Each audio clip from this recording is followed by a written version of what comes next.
So here, what I want to know, what opportunities does a man have that women don't? And they always talk about in the job market. Usually they are referring to corporate job market. You don't see these women fighting for the right to work on the oil rig, to be steel workers, to do the heavy farming, to build machinery, to be in the sewer systems. You don't see any women fighting for there. Where's the equality there? Shouldn't women be going more in those fields? No, women want the cushy, seemingly powerful, high-paid positions that men have had that have oppressed them. These men have run the country. No, the men who run the country are the men who are blue collar, the men you ignore for relationship, the men you put down, the men you think you don't even, it's like, you don't think they exist. No, they just don't exist to you. But at the same time, you want to bring up this nonsense. My fault. So, no, well, you know, you're leaving soon. It's okay. Men and women actually are more the same than they are different.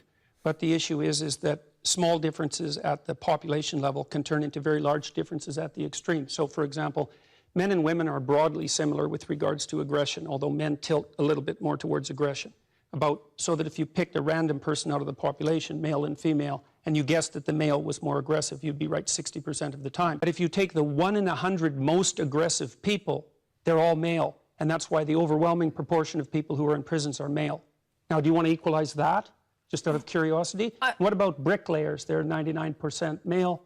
And we've got about 3/4 of the population now in universities in the humanities and social sciences are female. Yeah. Are we going to equalize that? And men work longer hours. They work more dangerous jobs. They're more likely to move. They're more likely to work outside. They're more likely to participate in jobs in the STEM fields that are scalable. They make more money for those reasons. And that's all hidden under the idea that the reason that men and women make different amounts of money is because of their gender. It's a very simplistic analysis, and trying to Michael, address... I was just going to say, Sophie, can you come back on that? What I'm trying to equalise is opportunity and choice. Fine, let's equalise choice. You agree on that. But we won't get equal outcome that way. And I think that what happens then, nobody knows, because we've never done it yet. We do know. We know what's happened in Scandinavia. But it's not fully got there yet. No, but it's going in the opposite direction that everyone predicted, and strongly. You know, I think one of the things I loved about Jordan's book, which I speed read last night, so forgive me, Jordan, I've not read everything. Sorry, you know how she ignored all that he said? You see, every single time they ignore. Guys, I'm going to go back to it quickly, but I want you to start opening your eyes and seeing this is where it trickles down from. What you're feeling in the dating market and relationships, it trickles down from this diseased ideology of modern feminism.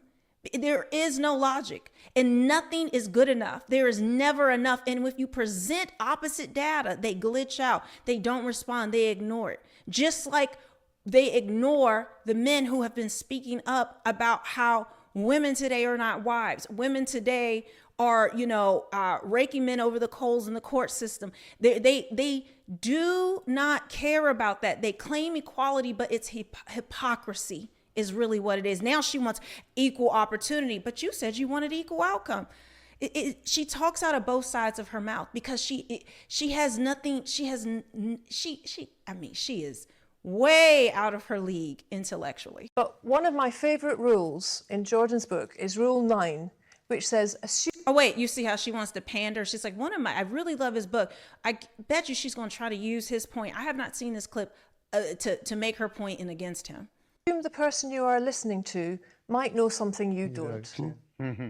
And I think that in a country where men outnumber women by 2 to 1 in Parliament, in local government, where women's voices are not equally represented in media, where our education systems still are teaching boys and girls ideas of pink and blue. Yep.